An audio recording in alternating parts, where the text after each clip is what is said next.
um professor divorciado, uma senadora poderosa, uma aula particular que se transformou em um pesadelo político. O que acontece quando um homem comum testemunha o que não deveria? Esta é a história de Ricardo Almeida e do dia em que sua vida mudou para sempre. Se você já sentiu que estava no lugar errado, na hora errada, se já teve medo de fazer a coisa certa, porque sabia que isso te custaria tudo, essa história vai mexer com você. Porque às vezes, a coragem não é uma escolha menos, é uma obrigação. Antes de descobrirmos o que Ricardo fez com essa informação explosiva, deixa eu te contar um segredo. Este canal traz histórias reais que a mídia não mostra. Pessoas como eu e você, enfrentando situações impossíveis. Se você curte histórias que te fazem pensar e sentir, aperta esse like agora.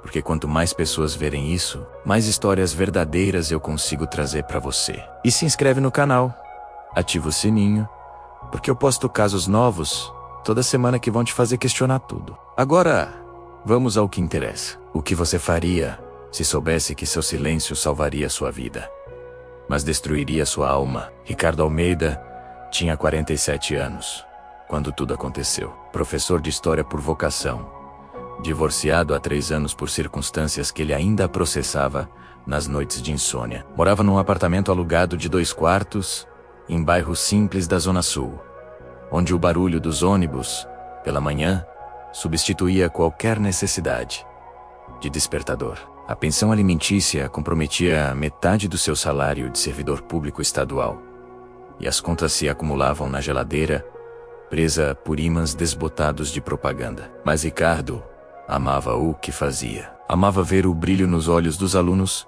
quando finalmente compreendiam que história não era decorar datas, mas entender padrões humanos que se repetiam século após século. Amava a dignidade de ensinar, mesmo quando o salário mal cobria o básico. Foi por indicação de Mariana, colega de departamento, que conseguiu o emprego de aulas particulares. É para a filha de uma senadora, ela havia dito com um tom reverente. Paga muito bem, Ricardo. Você precisa disso. E ele precisava mesmo. Aceitou sem pestanejar. A primeira vez que passou pelos portões altos daquela mansão no bairro Nobre, sentiu-se pequeno. Segurança privada conferiu seus documentos. Câmeras o acompanharam pelo caminho de pedras portuguesas até a entrada principal. Dentro, móveis importados, lustres de cristal, quadros que provavelmente custavam mais que seu carro usado. A biblioteca onde daria aulas tinha 3 paredes inteiras distantes, com milhares de livros raros, muitos em línguas que Ricardo mal reconhecia.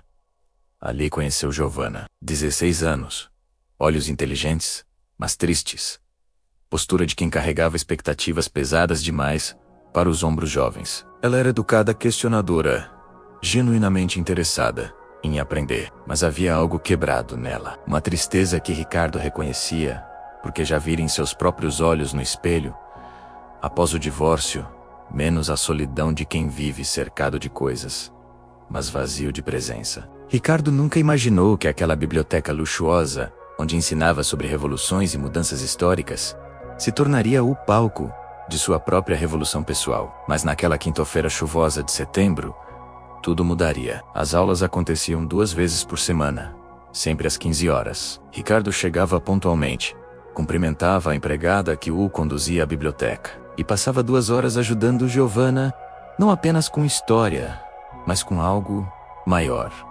Perspectiva. Ele falava sobre integridade de líderes históricos, sobre como pequenas escolhas moldavam destinos, sobre coragem de fazer o certo, mesmo quando custava caro. Professor, ela lhe disse certa tarde enquanto estudavam a Revolução Francesa, o senhor acha que pessoas poderosas conseguem ser boas? Ou o poder sempre corrompe?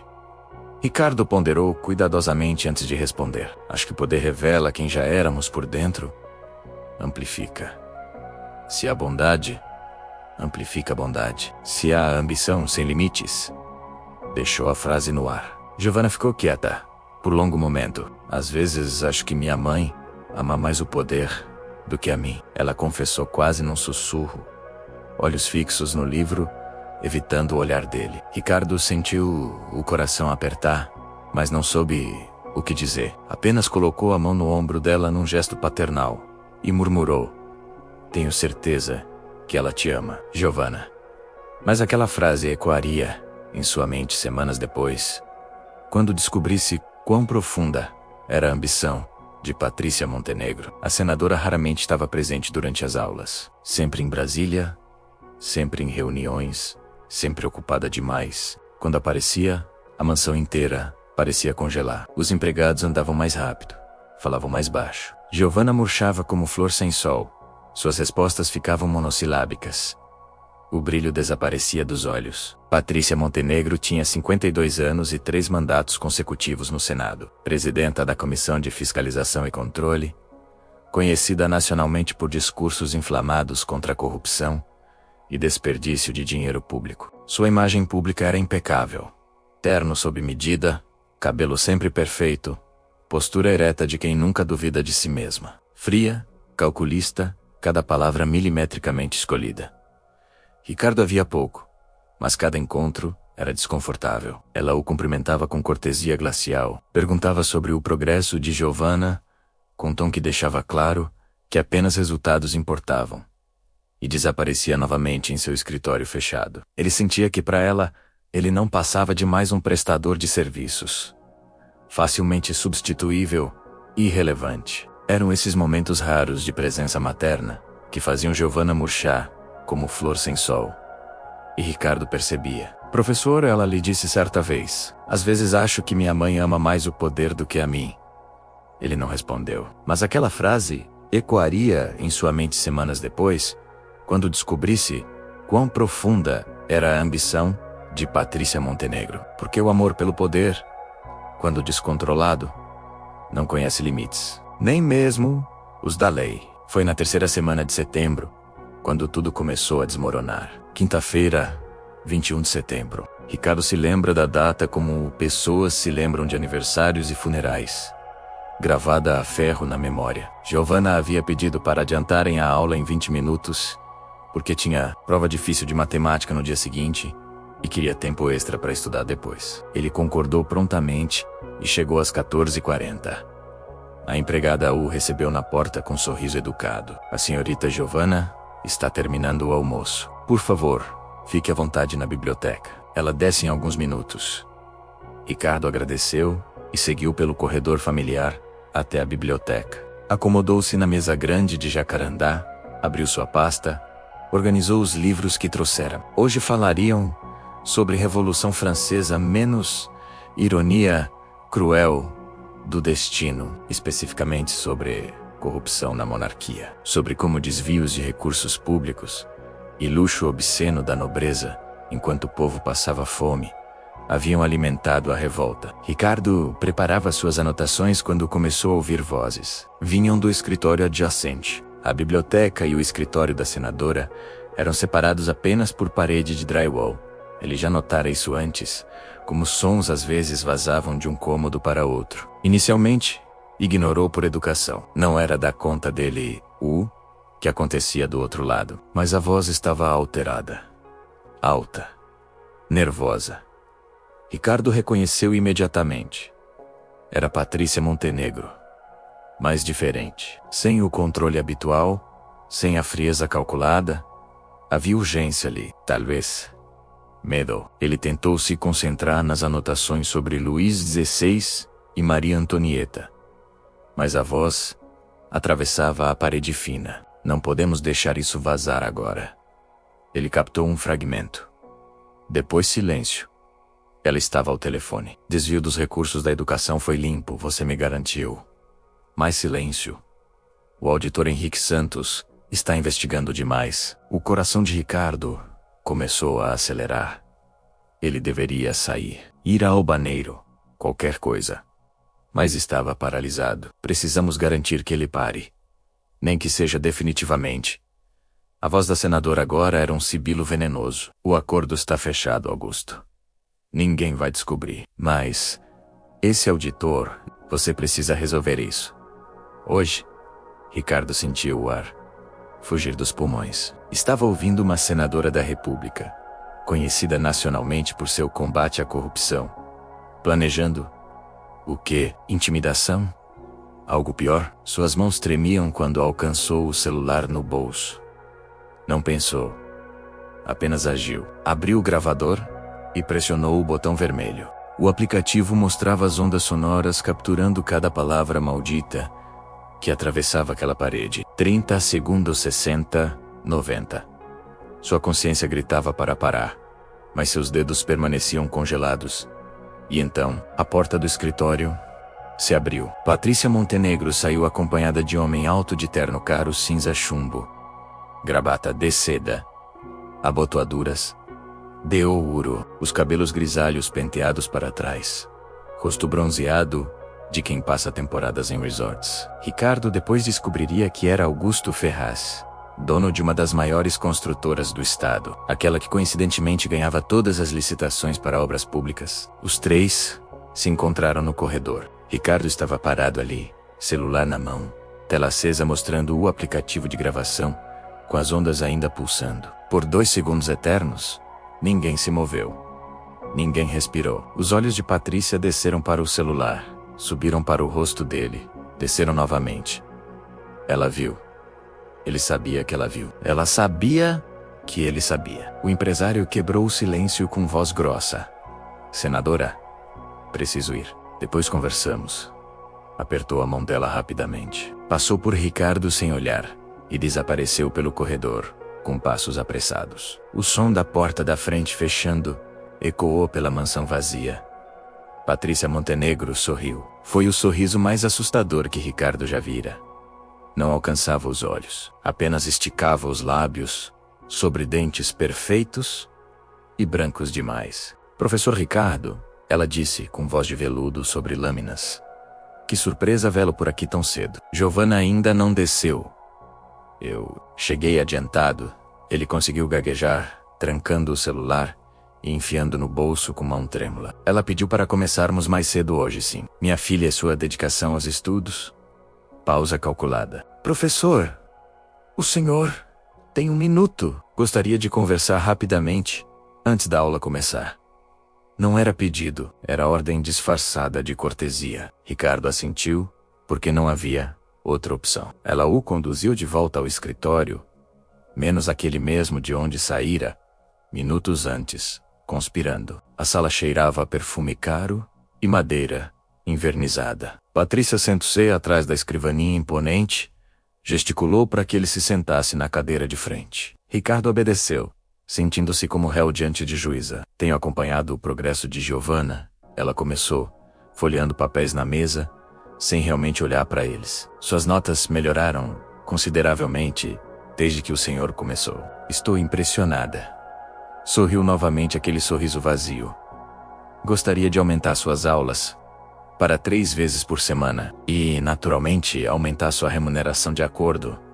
Ricardo piscou surpreso. Eu fico feliz que esteja satisfeita com meu trabalho, senadora. Mais que satisfeita. O senhor é professor, dedicado, discreto. Ela enfatizou a última palavra.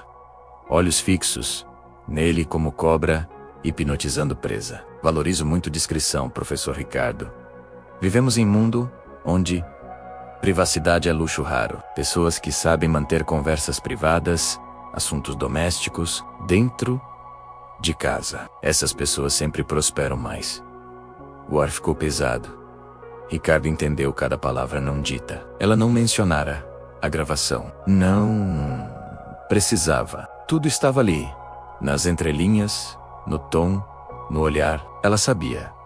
Estava oferecendo suborno embrulhado em aumento salarial. Aumentarei seu pagamento em R$ 4.000 mensais. Ela continuou. E posso indicá-lo para outras famílias importantes. Pessoas influentes que valorizam discrição. Levantou-se, sinalizando o fim da conversa. Estendeu a mão. Temos um acordo, professor. Ricardo se levantou cambaleante. Apertou a mão fria dela. Obrigado pela confiança, senadora. As palavras saíram automáticas, como se outra pessoa as dissesse. Ele só queria sair dali e respirar e pensar ótimo. Giovanna deve estar te esperando. Ela o acompanhou até a porta. Antes dele sair, colocou a mão em seu ombro num toque que pareceu amigável, mas carregava peso de corrente. Pessoas discretas sempre prosperam mais. Professor, sempre. Ricardo saiu daquela mansão com R$ 4.000 a mais no contrato mensal. E um peso de toneladas na consciência. No carro, mãos ainda tremendo, conectou o celular ao som e reproduziu a gravação. A qualidade era surpreendentemente boa. Cada palavra audível, cada crime confessado. Precisamos garantir que ele pare, nem que seja definitivamente a voz da senadora. Cristalina, incriminadora. Ricardo olhou pelo retrovisor. Um carro preto com vidros escuros estava parado 3 vagas atrás. Motor ligado, ninguém saindo. Ele arrancou rapidamente. O carro preto seguiu. Chegou em casa, com o coração aos saltos, trancou a porta. Fechou todas as janelas, mesmo com calor sufocante. De tarde de setembro. Sentou no sofá desgastado da sala, celular nas mãos, e apenas respirou por longos minutos, tentando processar o que acabara de acontecer. Depois ligou o notebook velho e começou a pesquisar. Auditoria, Secretaria de Educação desviou recursos. Os resultados encheram a tela. Havia caso em andamento. Investigação sobre desvio de R$ 47 milhões destinados à reforma de escolas em comunidades carentes. O dinheiro fora aprovado, liberado, mas as obras nunca aconteceram. Ou aconteceram pela metade, superfaturadas com material de péssima qualidade. Ricardo clicou em notícia após notícia. O auditor-chefe responsável pela investigação era Henrique Santos, servidor público de carreira, com 30 anos de experiência e reputação imaculada. Mas a notícia mais recente, de 8 dias atrás, informava que Santos estava temporariamente afastado por problemas pessoais. Segundo nota oficial da secretaria, nenhum detalhe adicional, nenhuma previsão de retorno. 8 dias. Exatamente quando Patrícia dissera ao telefone: o auditor Henrique Santos está investigando demais. Precisamos garantir que ele pare, nem que seja definitivamente. Ricardo sentiu náusea subindo pela garganta. Correu ao banheiro e vomitou. Aquilo não era apenas corrupção financeira, era potencialmente. Ele nem conseguia completar o pensamento. Um homem desaparecido. 47 milhões roubados de crianças pobres. Uma senadora envolvida até o pescoço. E ele tinha a prova. 143 segundos de áudio que poderiam derrubar tudo. Ou que poderiam matá-lo. Passou a noite acordado, fazendo contas mentais. Tinha 2 filhos para sustentar. Laura, de 12 anos, e Bruno, de 9, morando com a mãe, mas dependendo da pensão, que ele mal conseguia pagar. Sua ex-esposa Marcia já havia ameaçado várias vezes pedir aumento judicial, alegando que as crianças precisavam de mais. Se ele perdesse o emprego, perderia tudo, e empregos para professores de história de 47 anos não cresciam em árvores. Ele tentara por 2 anos, após o divórcio, conseguir algo melhor. Algo que pagasse mais. Algo em escola particular. Todas as portas fechadas. Você está acima da faixa salarial pretendida, diziam.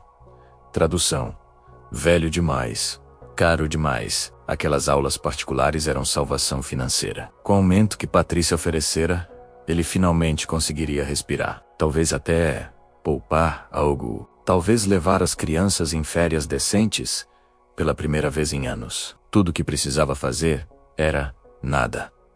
Apenas esquecer o que ouvira. Deletar a gravação.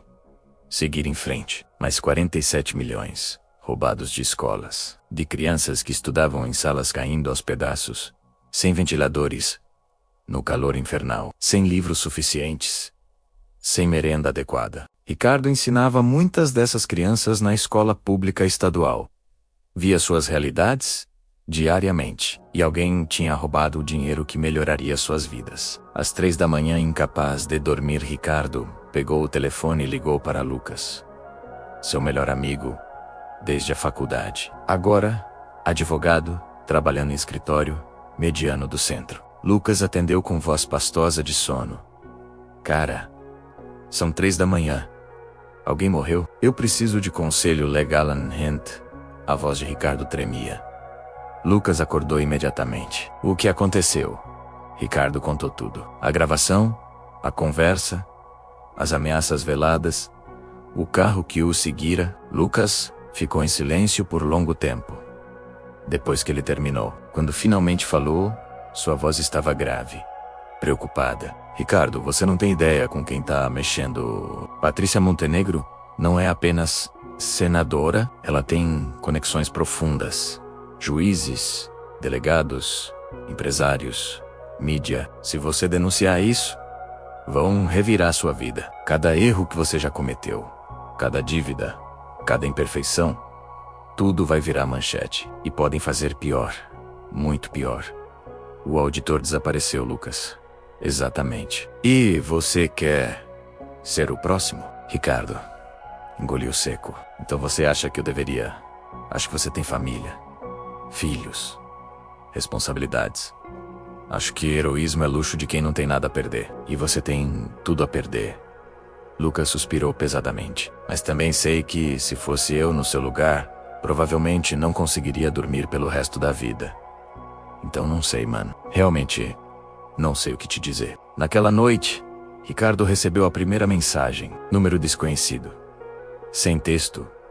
Apenas uma foto. Era ele saindo de casa pela manhã. Ângulo de cima, provavelmente de prédio vizinho. Foto tirada hoje. Segunda mensagem chegou 5 minutos depois. Outra foto dele entrando no supermercado. Mesma data. Terceira mensagem. Seus 2 filhos saindo da escola da ex-esposa. O coração de Ricardo parou. Aquilo não era mais sobre ele. Suas mãos tremiam tanto que mal conseguia segurar o telefone. E então chegou a 4ª mensagem. Desta vez com texto. Pessoas inteligentes sabem quando esquecer o que ouviram. Pense em sua família. Ricardo vomitou no banheiro, mas ele não deletou a gravação. Os dias seguintes foram um inferno acordado. O carro preto aparecia sempre menos no caminho para a escola.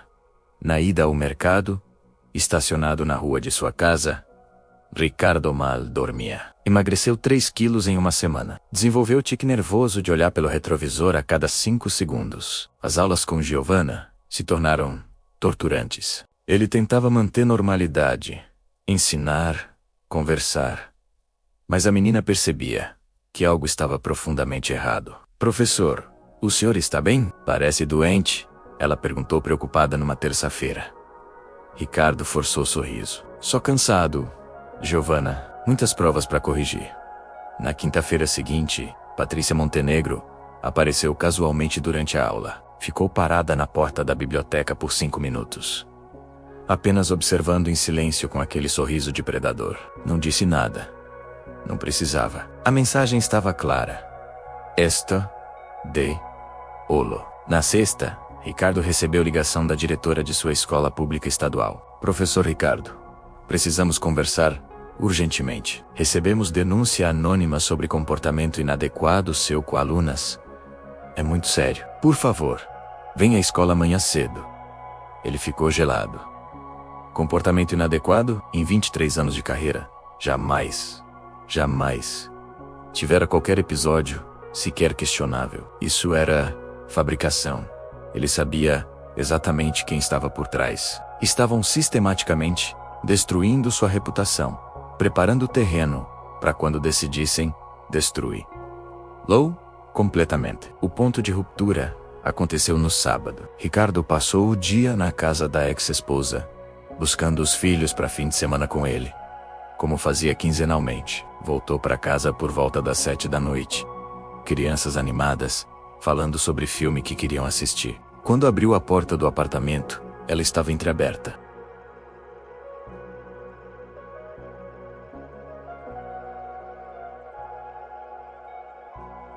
Luz da sala estava acesa, menos ele.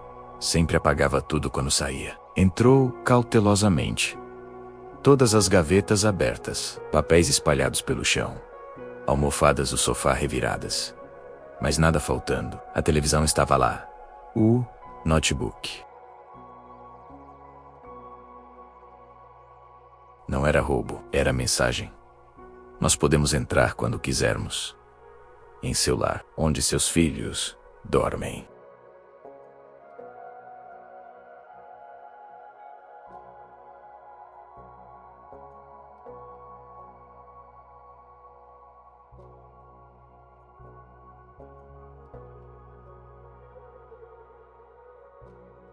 Acalma. Respira. Lucas estava assustado também agora. Escuta. Eu fiz algo que talvez não devesse.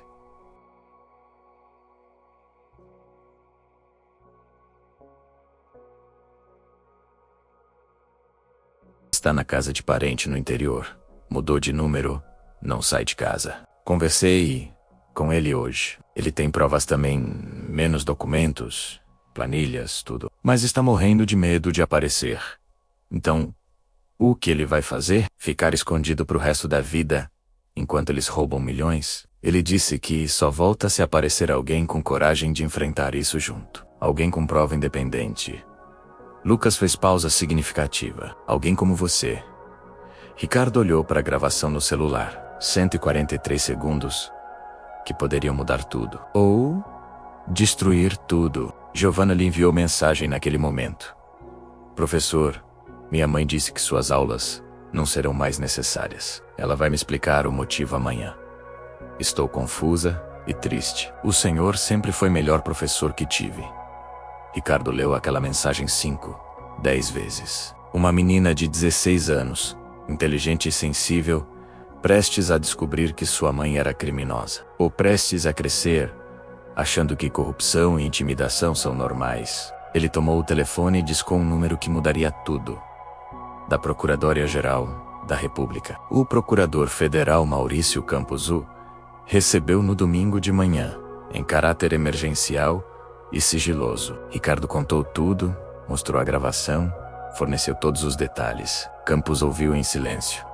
Rosto impassível de quem já viu muita coisa ruim, mas ainda consegue se chocar. Quando a gravação terminou, ele ficou quieto por longo momento. Você sabe o que está fazendo, professor? Sabe as consequências?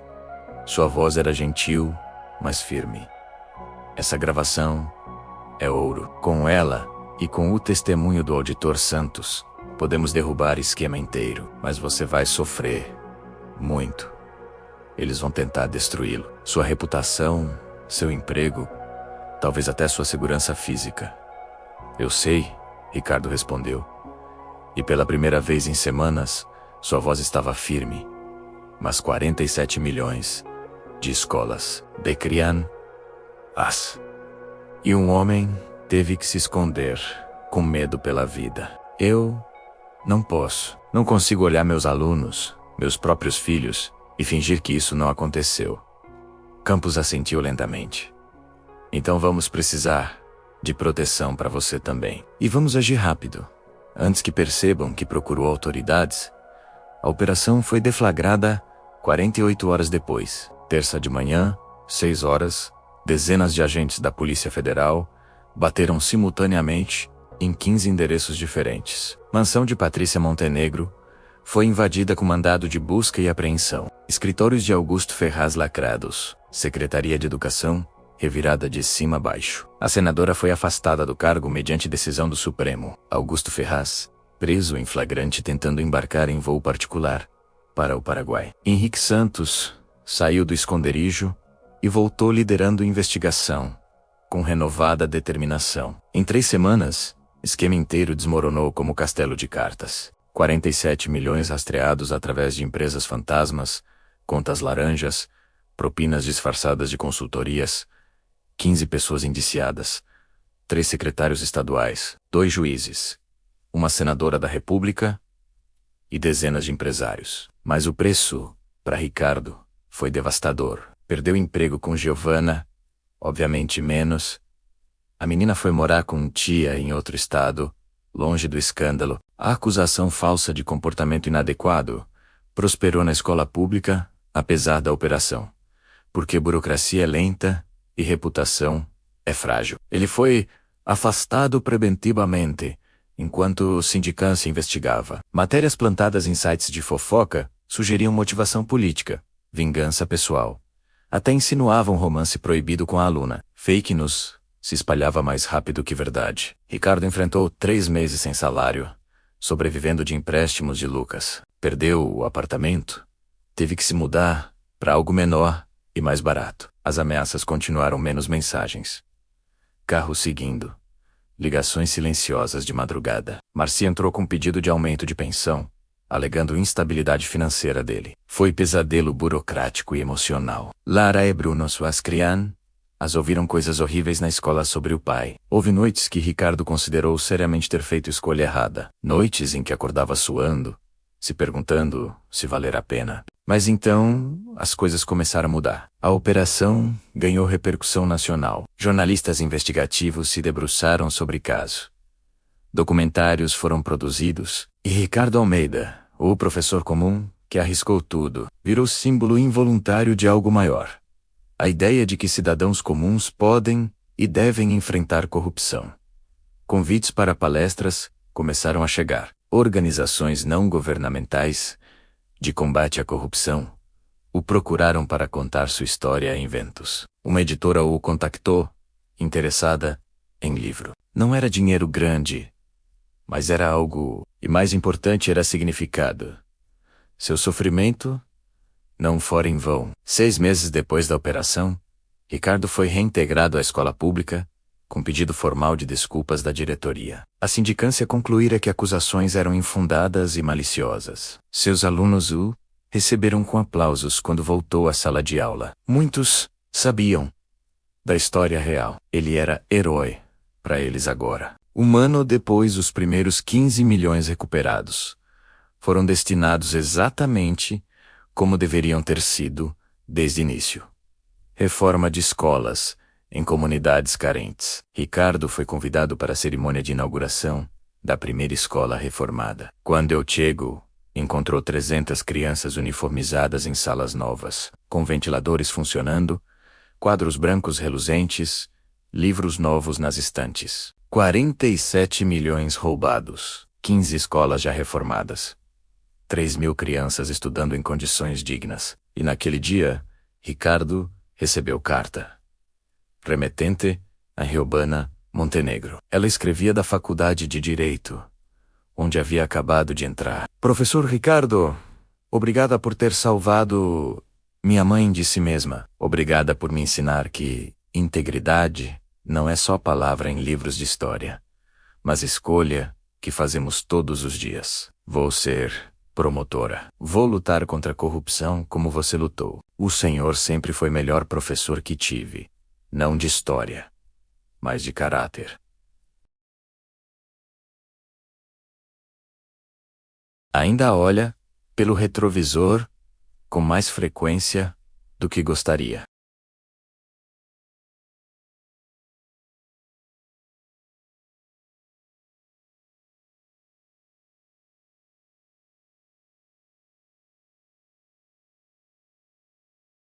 Quinze escolas foram reformadas de verdade. 3.000 crianças estudam em condições dignas.